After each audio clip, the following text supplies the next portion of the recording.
नमस्कार मित्रांनो, तुमचं आपल्या यूट्यूब चॅनलमध्ये खूप खूप स्वागत आहे।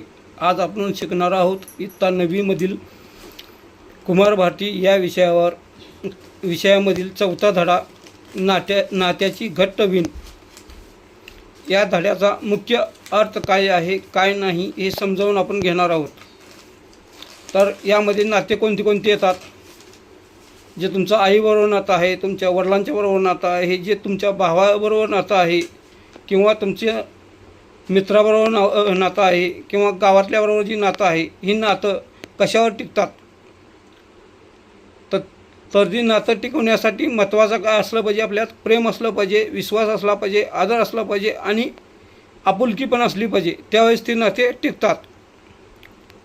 त्यांच्याबरोबर आपण ज्यावेळेस संवाद करतो, त्यांच्या गोष्टी आपण समजून घेतो किंवा आपल्या गोष्टी समजावून सांगतो, त्यावेळेस ही नातं घट्ट होतं आहे, म्हणजे मजबूत होतं आहे। आणि तीच लोक आपल्याला संकटाच्या टायमाला खरी नाती जपतात। नात्यामध्ये संवाद आणि विश्वास यामुळे नाते अधिक घट्ट होते। यामध्ये तुम्हाला स्वतःचा विचार न करण्यापेक्षा माणुसकीचा विचार केला पाहिजे। स्वतःपेक्षा माणुसकी आणि प्रेम यांना अधिक महत्त्व दिलं पाहिजे। धड्याचा मुख्य संदेश काय आहे? तर प्रेम, विश्वास आणि सहकार्यामुळे नाती दृढ होतात। प्रेम, माणुसकी, आपुलकी, आदर, विश्वास हे नात्यामध्ये जपलं पाहिजे। लेखकाचा उद्देश काय असतो? नात्याचे महत्त्व पटवून देणे आणि ती जपण्याची प्रेरणा देणे, हे लेखकाचा धड्यामध्ये सांगितलेला उद्देश आहे। आता ह्या धड्यामधील शिकवण काय? आपल्याला नातं जपण्यासाठी कुठली शिकवण आहे? तर समजूतदार आणि संवाद आवश्यक आहे। जीवनामध्ये याचा आपल्याला उपयोग काय होतो?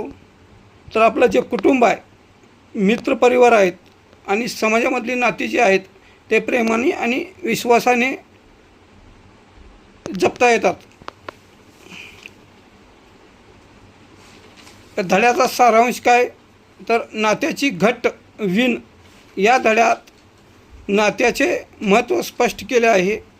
प्रेम, विश्वास, संवाद आणि सहकार्य यांच्या आधारावर नाती अधिक दृढ होतात।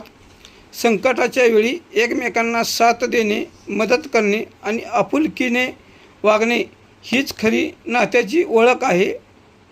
हा धडा प्रत्येकाने आपली नाती जपण्यासाठी प्रेरणा देतो। त्यामुळे या धड्यामध्ये काय ना काय आपल्याला घेण्यासारखं आहे।